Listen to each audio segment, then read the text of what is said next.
welcome to Vantage Point. I'm Marcia Boyles, and as always, I'm delighted to introduce my co-host and co-producer, Kathleen Taylor, a social worker manager. Good morning. Good morning. Our guest today is one that we're extremely excited about. This is a rare privilege for us. Steve Magg, who is the Director for Leading Age of Residential Communities. Welcome, Steve. Thank you. I appreciate it. Thanks for the opportunity to be here. Well, we're so pleased to have you today. I thought we would start out by asking you a little bit both about your background and telling us a little bit about Leading Age. Sure. Because this is an important group of folks that we all need to know about. Yeah, happy to. Well, I'm originally from Seattle. I bleed purple and gold. I'm a Husky fan. An attorney by training, have been involved with long-term support and services for 30 plus years, so I go quite a ways back. When I was in private practice in Seattle, I represented large segments of the provider types, assisted living, nursing homes, retirement communities. And then about 10 years ago, I decided to make a career change, and a position came open at what is now Leading Age in this position. And I thought, gee, if I'm going to do anything different for the rest of my life, I better do it now, or I'll get too old. So we packed up lock, stock, and barrel and moved from Seattle to the D.C. area. As I was mentioning earlier, I happen to just live on the other side of Kingstown, so this is the back door for me. Leading Age is a national association of not-for-profit providers of services to seniors. We have over 6,000 members. They range from small adult day centers, assisted living, about 1,300 campus communities like Green Spring, skilled nursing, rehab. So we run the gamut of services to seniors, from the very low level in-home, home care, home health care, all the way up to the most sophisticated rehabilitation care, and everything in between. That makes us a little bit unique, because traditionally, when you look at associations that represent providers, they tend to be aligned with one provider type. So you'll have an association that represents nursing homes, an association that represents home health care agencies. We're a little bit different because we represent all of them. So we see the spectrum from low-income senior housing is also a large segment of our members. So we see everything from housing all the way up to the high-end rehabilitation. And we have state affiliates in 38 different states across the country that represent the members in the state level, and then we're the national association that does the advocacy, education, public policy for our members on a national level, and then supports our states as they need it. All right, that's Quite a scope there, huh? Yes, yeah, it can be very interesting. Yeah. We, as I said, because of our breadth and depth of membership, we have a pretty broad number of issues that we get involved with and have to monitor. So it does keep us hopping.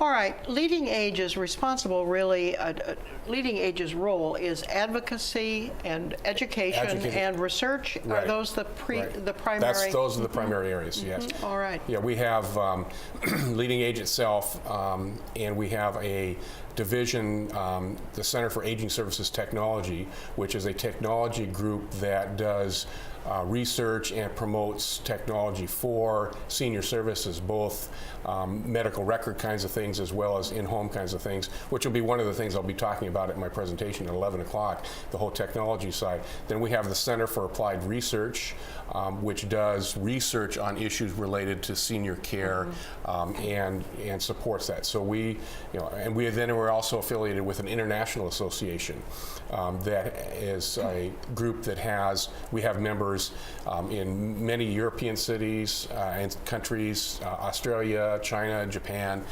So we're looking at this not only on a state level, national level, and an international level.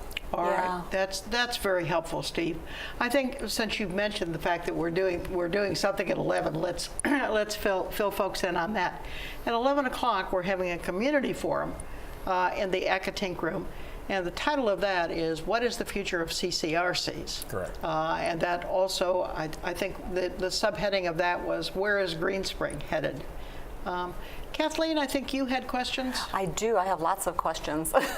But one of them, because I was doing a little reading, a little Googling, I understand that there has been an initiative to look at changing the CCRC, the continuing care retirement community designation to a life plan community. Correct. And I'm sure there's a lot of thought behind that. Yeah. So could you talk about that a little bit? Yeah, I'm sure. We had a number of members about 3 or 4 years ago start to do some focus groups with people that were aged 55, 60, 65, and started to ask them about what they saw themselves and their living setting into the future. And one of the things when they asked, would you consider a continuing care retirement community, the response from people who were 60 or 65, was very negative. Because first of all, they didn't see themselves wanting to move someplace that provided care. And they didn't see themselves moving to a place that was retirement, because, and I'll talk about this at the session at 11, we're really seeing a difference in the kind of consumer that we're dealing with, right. And so the terminology, a continuing care retirement community, was a very strong negative, and it led us to start to talk to members, say, why should we continue to use a name or call ourselves something that people don't like? Right. And it was over 80% negative response. Right. And so that led us to start to look at what are we?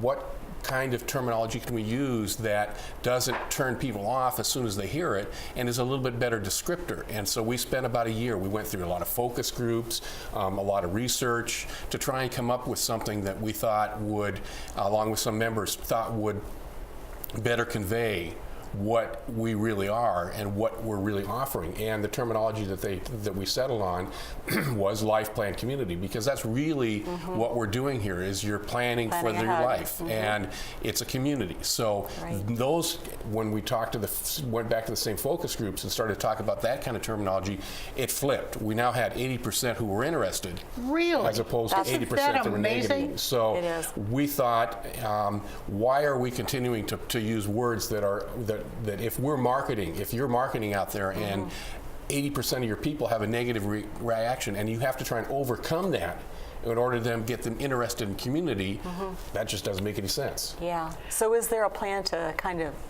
We roll rolled that it out. out? We rolled it out a year ago. Okay. And we're slowly, trying to get people to adopt it.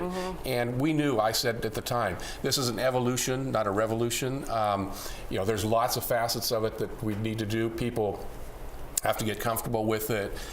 We have to all start changing the terminology. All the marketing and descriptors that communities use, we're going to have to roll into that. We've had a number of states, initially Florida being one, I think New Jersey being another, when people started to say, gee, we'd like to use that terminology, the state said, whoa, wait a minute. We regulate you as a continuing care retirement community. You can't call yourself something else. So we had to work with some state agencies to say, well, at least for the time being, can we do it kind of as a doing business as? So we say we're a life plan community, but because state law says we have to tell you that we're a CCRC, that we Right. say that in a different way, so we don't use that up front. And so eventually we hope that the states will start to use that terminology and make changes in their state statutes. So we don't see this thing something that's happening overnight. It's going to be a 3, 4, 5, 6, 7 year period. And frankly, one of the interesting other sidelights to this, when we talk to existing residents on the terminology, they didn't have a problem with continuing care retirement community because they were already used to it. They knew what it was. It didn't. Right. It didn't resonate. It didn't have that negative resonation that it did. And so when we went back and said, well, we want to make the change, they said, why? We like continuing care retirement communities. So we see this really as something that is impacting customers that you're going to be dealing with in 2022, 23, Absolutely. 24, 25.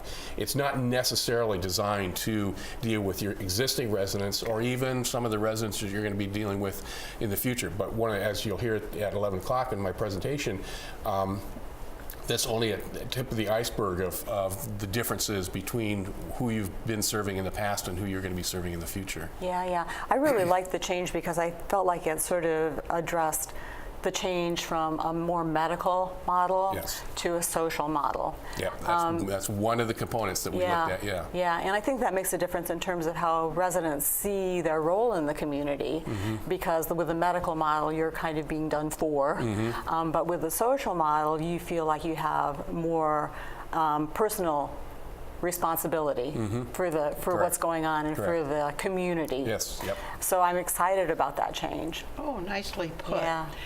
I'm a little perplexed by the fact that apparently folks were turned off. Not continuing care, I can understand why they would be turned off by that term, but why are they turned off by retirement? Well, we've seen, and if you do some work, and I've done a little bit of research. I'm not a researcher or an expert by any means, other than the fact that I've been doing this for 30 plus years and talk to people and do a lot of reading. What we're seeing with the consumers now that are getting up to the years, and I'm right there. I'm almost Medicare age, and I don't see myself retiring. I see myself doing something different, right, or doing things in a different way, but I'm not going to do what was traditionally thought of that my dad did when he got to 62 or 63, quit work, and retired. And be done at that point. That's just not going to happen. So that, for many of us baby boomers, certainly, the concept of retirement is something that we aren't going to accept and aren't going to do. We're going to do something different, but we're not going to retire. We're not, we may move someplace. I've got some friends that have moved to Arizona, but they're anything but retired. They're very active. They do a lot of volunteer work. So this whole concept of sitting in the rocking chair being retired is just an anathema to the baby boomers. All right. I mean, I certainly feel that way too, Steve, but I think of most folks, or I think I thought most folks accepted retirement as retirement. And you're saying no? No, they don't. Okay. Doing and that's, different. I think, a good thing. Yeah, absolutely. And something that Kathleen is alluding to here, this concept of community, we're seeing change somewhat also. Is that your experience as well? Yes, that's interesting, and I'll talk about it in my presentation 11 again. The terminology community is becoming a different kind of concept. We historically have looked at life plan communities, as the community. What's happening inside the walls and the acreage that you have at a community. What we're seeing is that, and this is in part because of the changing consumer that we have, but also in part of a lot of other dynamics. We're starting to see our members start to become more involved in the larger community and recognizing that they aren't an island anymore, and they can't be an island, and that they have to work with people off their campus or develop relationships with entities off their campus. So you become more integrated in the community. So community is morphing from what you would look at as an internal focus to a more balanced internal and external focus when we look at the word community. So it is itself also a changing terminology. Yeah, I mean, I think one of the other things I was reading about leading age was, I think the goal maybe for this year is to address ageism. Right, ageism is a major issue, yes. And I think that what you were just saying speaks to that too, is, you have our community, people that are aging, and how they relate to that idea, and the aging of other people in the community around them. That's a big topic. Oh yeah, it's a major, and it really is. The fundamental reason why I think we chose ageism is that the concept, and it goes back again to a little bit of what I'll talk about, but the concept of having preset and predefined expectations because you hit 65 or because you hit 75 or because you hit 80 just don't hold up anymore, and they create barriers and they create impediments and they create negative connotations for people who may not meet those, and it also creates a situation where we don't move forward and we don't do the best we can because we preconceive somebody can or can't do something. Exactly. Gee, I'm 80 years old, so I can't, why should I don't expect this person to be able to do anything, where in fact, my dad's 91 and, up till about a year ago, he was traveling across the world, and so it's, and I saw, interestingly enough, and this, I wish I had my phone available. One of your residents, and who I have no idea who it is, and I assume it's a resident because it was a senior, a woman who was biking. She had, biking down the highway and then pulled into here and went down, and she was just beating the land. I think that was our station manager, probably. Oh, I don't know. And it was, I thought, now that's the epitome. Yeah. And one of the other things, and I'll talk about this, and I'll give a little tease for some of my presentation. The seniors that we have now that are looking at campus communities like this are very active adults. And I had an email the other day, or a request from one of our members to ask other members, what are you doing when people have storage things like for kayaks?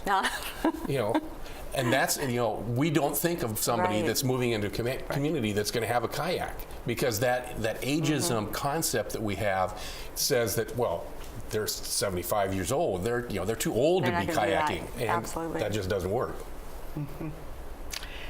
Yeah. So a lot of rethinking about what it Right. means. I mean, I say every day around here, I don't know what 90 looks like anymore. Right. You know, and I think that that's going to be even more so as the baby boomers start to come. They're going to be redefining Yeah. what it means to be any particular age. Yes, we are beginning to see this, I think, more and more.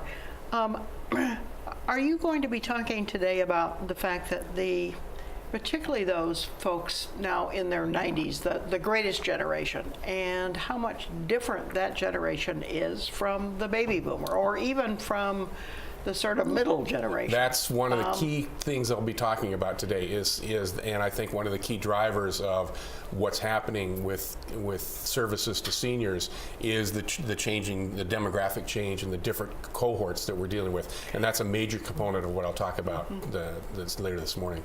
Yes, very different attitudes, expectations, and I suspect perhaps aging differently, as you're alluding to here. Right, right. Is there going to be a culture clash?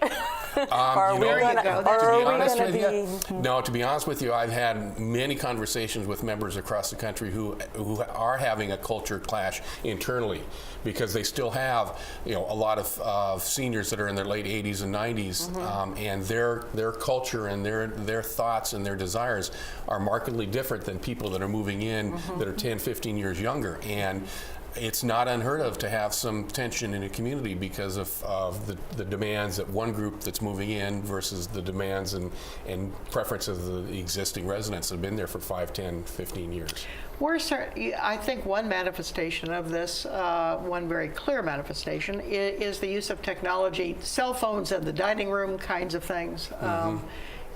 Technology, I think, is the tip of the iceberg, but it certainly at least is a very evident culture change. Yep, and I'll be talking about technology because that's, again, one of the issues and the trends that's going to drive services and care for and services for seniors in the future.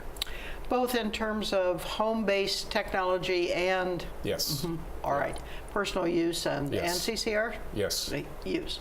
Okay, yeah, I think we're getting some hint of that at this point, but and again among our residents. Yeah, and I think the pressure on then our community to be responsive to those needs, because people expect information now. You know, the ways that we get information out right in the moment are like bulletin boards and things like that. You know, and I think it's just a matter of time. Pieces of paper in the cubbies. Right? And I think that it's just a matter of time before people are. I mean, people are already asking for a better way to communicate in the moment. Yeah, and I noticed this just yesterday in my office.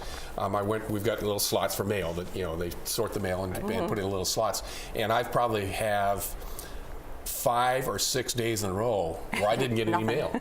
Right. You know, Is that right? All I get anymore is a few magazines and a few ads. Yeah. You know, we don't routinely get correspondence anymore. Right. Everything is But done your electronic. inbox is My jammed. inbox is gets dozens and dozens of things a day. Exactly. Yeah, and I think that's how people are going to be expecting that more and more all the time. Yes, I think we do expect more of it here than we are getting. So, well, I do have another question about that then. Please. So how, do the communities get ahead of that? How are we preparing ourselves right now for this influx of baby boomers? Not very well. And I'll talk about that at the presentation. Yeah. Not very well, to be Yeah. honest with you. Do we know what to expect? To some extent, it becomes issues of expectation, the rapid change in technology, trying to keep up with that, the cost of technology are all factors that have slowed down and kept us not as advanced as I think we probably need to be. By technology, are you referring to the provision of Wi-Fi and such things to residents, or are you speaking in a more generic sense? Probably a more generic sense, so it's kind of all of the above kind of concept. I mean, and I'll talk about the different ways that technology are going to impact communities in the future. So, but there are lots of different components to technology, all of them equally important in one way or the other. All right, that would certainly make sense. We were amazed that we were one of the, I think, first communities in this area to get Wi-Fi. It is rarer, I think, than any of us would have ever imagined. Right. I mean, that one would think that was a very basic kind of thing. Yeah. Kind of thing. And it's, again, particularly for campuses that have been in existence for over 10 years or even over 5 years. They just weren't designed to do Wi-Fi. They didn't necessarily have the infrastructure. They didn't have it in their budget. They didn't, I can remember when I first started with Leading Age 10 years ago and touring some campuses, the big deal there was, they had computer labs, where they had some computers set up for people to come learn about computers. And that was really remarkable and really ahead of its time. Go into a community now and they're tearing out their computer labs because everybody's got their own. We don't have to have this room full of laptops and computers. When I first looked at CCRCs, which was about 9 years ago, I looked in this area, and there are several very large ones in this area that have been in existence for 40 years in some cases. And some of their buildings didn't even have cable TV, much less internet connection. It was astonishing, and I have wondered in the meantime how those folks have. I assume they have, upgraded their technology. Well, I know, for example, one of the communities, the Goodwin House group in Alexandria and Bailey's Crossing, they just got done about 3 years ago with an $80 billion renovation. For that exact reason. Yes. And in the last probably 8 years, the vast majority of construction projects for our members has been renovations, repositionings, updating physical plants, things like that. We haven't had a huge growth of new campuses. There has been some, but the vast majority, probably 80% of the money being spent on capital projects is all renovations and upgrades for that exact reason. We have buildings that are 15, 20, 25, 30 years old, and they not just normal wear and tear, but just upgrades to all kinds of systems are absolutely critical if they're going to stay viable. All right. Well, that's interesting that it's not new construction. It's renovations. Yeah, kind of retrofitting stuff. Right. I have a social work question. Okay. It sort of plays into what we were talking about before about culture clash. But I know that, different people come to us for different reasons, clearly. Some people are coming because they have a need for some particular accommodations to be able to live their life more fully. They either have some physical limitations or perhaps some cognitive limitations. And then we have, another group of people that are more fitting with the life plan community, where they're thinking ahead, but they want to come and lead their lives in a different way within this community. Sometimes there's a little bit of a clash between those groups of people, and just being able to blend them and figure out how to allow people to live together as community when some people are aging differently than other people is, I think, something that we look at and try to make work. And that's a tension we see consistently across the country in a lot of different sessions. It's a combination of the factors you described. It's also what we call aging in place. I mean, people getting older, and when they move in at age 80 and they live to 90, 91, obviously their physical abilities are going to be different, and so that creates a different kind of scenario. And it really is an important concept to be aware of and talk about, because you really have to do a couple different things. First of all, you have to express to people that, you know, these kinds of situations are going to happen. You have to have some tolerance. I can remember conversations with residents a couple different times where they were complaining about the fact that there were people that had, you know, walkers or wheelchairs or assistive devices, and they said, gee, when we moved in, that wasn't like that. We don't like it. Yes, we've certainly heard that. And that's, you know, that's, Right. but again, they have to understand that this is a place where people are aging, and those kinds of situations are going to happen. And why, and what we should do is try and promote people's independence as best we can, no matter what their life situation is. And it's a little bit of, you know, therefore the grace of God go I. Absolutely. They have to understand that. And so, but it is an ongoing tension. It's something that we, and I'll talk about, have some real concerns about how this is going to be structured in the future, because I'll be honest with you, you know, you think you've got issues now, us baby boomers are going to be way worse than anybody else. So, you know, that's the kind of tension that we have to recognize, and the kind of thing that we have to deal with and try and get ahead of. And a lot of it, frankly, is just education and recognizing it and talking about it and helping people understand it, because the times that I've been involved with it, once you start to express things and get people to understand what's going on, then they become more accepting. Yeah. I mean, we've been trying to address that, and even in terms of diversity, because I mean, people are aging differently. You know, some people are lucky enough, as you said, to be aging well. Right. Other people, you know, may have more barriers, but to just develop that tolerance and that acceptance, and not. And I think it is kind of ends up being a little bit of ageism too. Yeah. You know, how people perceive, you know, themselves versus the other person. So yeah, I mean, I think it's really crucial, especially if we want to build a sense of community. Yes, absolutely.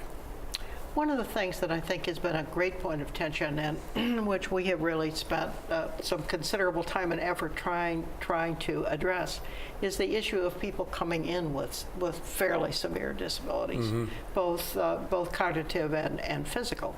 I'm sure you've heard the refrain before. You know, when I first entered a CCRC, there were restrictions that I couldn't have gotten in. But we've talked about a good bit about the legal aspects of this, both in this program and in others.